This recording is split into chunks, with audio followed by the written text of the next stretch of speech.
Hello, and thank you for joining us this Tuesday afternoon. I'm Ashley Godwin.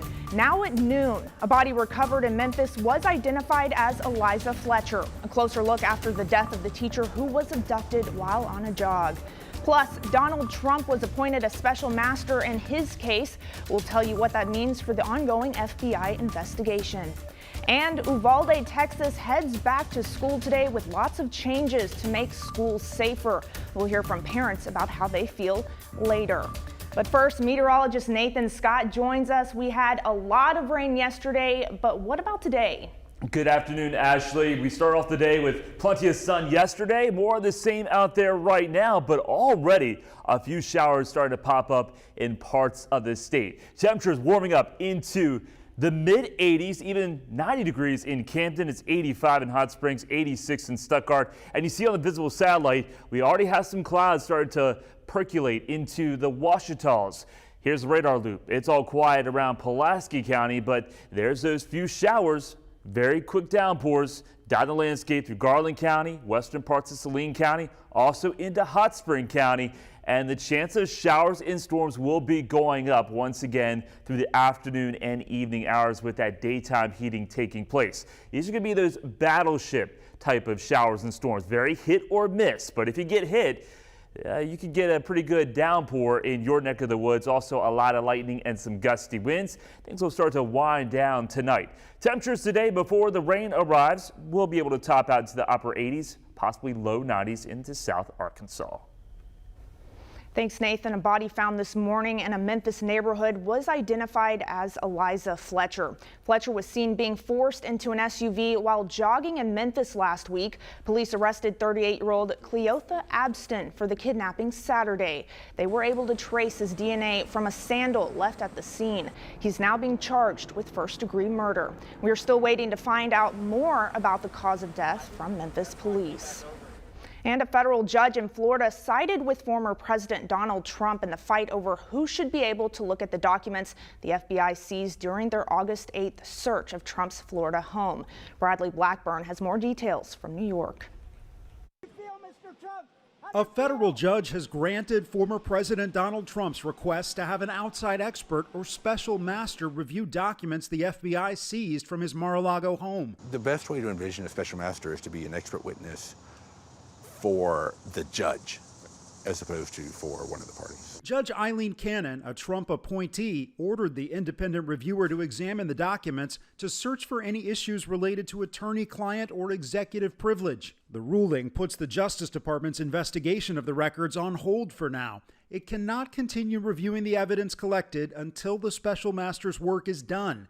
But the order does allow for the continuation of the classification review and intelligence assessments being conducted by the Office of the Director of National Intelligence. Just because there's a special master who might say, oh, this document potentially raises executive privilege issues, does not mean that the criminal investigative team will never get to see those documents. That will just be the start of a process of, okay, is there really a privilege here? And is that privilege overcome by compelling interests? Over the weekend, former President Trump continued to slam the Bureau, calling the investigation a political attack. The FBI and the Justice Department have become vicious monsters, controlled by radical left scoundrels, lawyers, and the media who tell them what to do, you people right there, and when to do it. Attorneys have until Friday to submit a list of potential special masters acceptable to both sides.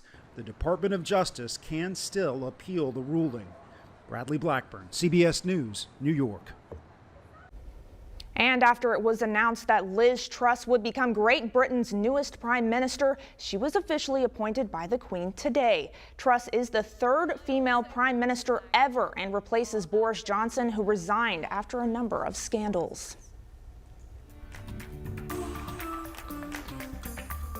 And happening today, leaders at Ouachita Baptist University in Arkadelphia will be speaking publicly for the first time since a football player suddenly died over the weekend. The school says 21-year-old Clark Yarborough, a starter for the Tigers, collapsed early morning and died. The cause of death is still unknown.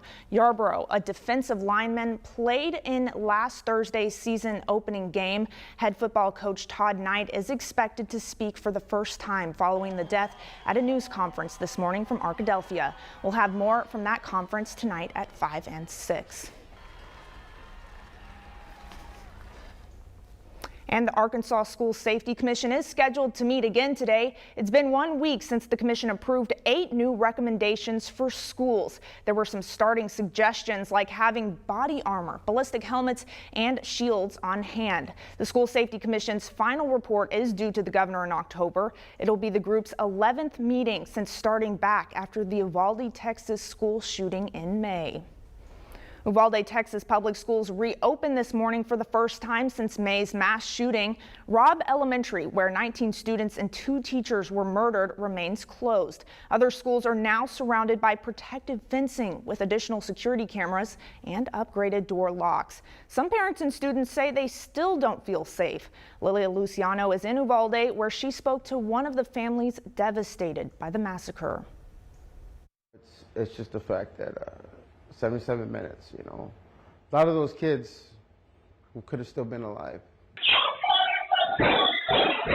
When the surveillance video from the hallways of Robb Elementary was leaked, Donnie Ray Valdez and Monica Gallegos were in Washington, D.C. advocating for change in the nation's gun laws. Their daughter, Angeli Rodriguez, says police did not do their job. No, technically not. They could have just went in. Angeli and her older sister saw the clips online showing officers waiting more than 70 minutes before stopping the shooter. Whenever they heard the gunshot, 2 guys ran back. They ran back. And they could have just run in there, but they didn't. What did that make you feel like? Not safe. She said not safe. On the other side of that door was her twin sister, Annabelle Rodriguez, who lost her life that day. What was she like? She is amazing. She was amazing. Angeli looked up to Annabelle a lot. She needs her sister. It's hard that she's gonna have to enter the following grades without her sister. This semester, Angeli isn't just starting 5th grade without her twin sister. She and her older sister won't be in a classroom at all. Instead, they'll be taught from home. I just don't feel safe sending them to school. Despite newly installed 8-foot fencing and more than a dozen other enhanced security measures at district schools, Angeli's parents say it's still not enough. What would you like to see that they do in the school that they haven't? It's the accountability part, all those cops, all those school cops, you know. Let's get rid of them. I say let's get some people that are very highly trained. I can't see through their guys. The couple says gun reform is needed in Texas. I know. We will not relent until Uvalde recovers. What would you like to hear or see from your governor? Special session, call a special session, you know. Let's get that age limit up, you know. Well, let's take a step. We'll take a step. 21, you know, if that kid weren't able to get that gun so easy, you know, we'd have a lot of those kids still here. Less than a week ago, Republican Governor Greg Abbott said during a campaign event that law these parents want to pass to raise the minimum age to be able to purchase an assault-style rifle from 18 to 21 may be unconstitutional. At no point has he expressed support for such a measure. Lilia Luciano, CBS News, Uvalde, Texas. And as students head back to school, the flu vaccine is recommended for children 6 months and older. The American Academy of Pediatrics says vaccines are the best way to prevent severe illness and keep kids in the classroom. Their new policy statement shows there was low flu vaccine coverage last year, with just 55% of children vaccinated. Coverage was lower for Black children compared to white children. The flu affects ethnic and racial communities disproportionately. Research over 10 flu seasons shows Black and Hispanic people had higher rates of flu-related hospitalizations. Heading into the end of summer, we're continuing to remain alert regarding COVID-19 infections here in Arkansas. As of this morning, active cases are just below 12,000, with about 20% of tests coming back positive in recent weeks. And research in the journal Circulation shows the risk of myocarditis after COVID-19 shots remains rare. Data found the highest risk for this heart muscle inflammation was in males ages 16 to 19. It was in about 1 in 15,000 after a third dose of Pfizer vaccines. Plus, we're learning today that medical marijuana sales are on the rise in Arkansas. A new report from the state shows August just saw the largest pounds of pot sold so far this year. Those sales in August totaled more than $23 million. The state reports Arkansans bought more than 4,200 pounds of medical marijuana last month. The Natural Relief Dispensary in Sherwood was the top seller with 423 pounds sold. The report shows patients have spent $181 million on medical marijuana since January 1st, with the state of Arkansas collecting nearly $79 million in taxes since it became legal in 2019. Meanwhile, a new study reveals Arkansas is among the top states for smoking-related deaths. When it comes to cigarettes, Arkansas has the third highest annual deaths from smoking. Only West Virginia and Kentucky are worse. Overall, Arkansas has the 6th highest rate of smoking in the country. Smoking remains a common habit across the U.S., causing more than 480,000 deaths each year. But overall, cigarette smoking in the U.S. is on the decline. And cruise lines are rolling out new ships as the industry looks to keep up with a surge in popularity. After the break, we'll take a look at some of the latest liners. Nathan.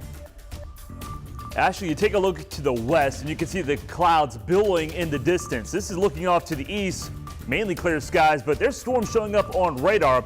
I'll have a look at radar and let you know how long the chance of unsettled weather will continue into the rest of the work week next.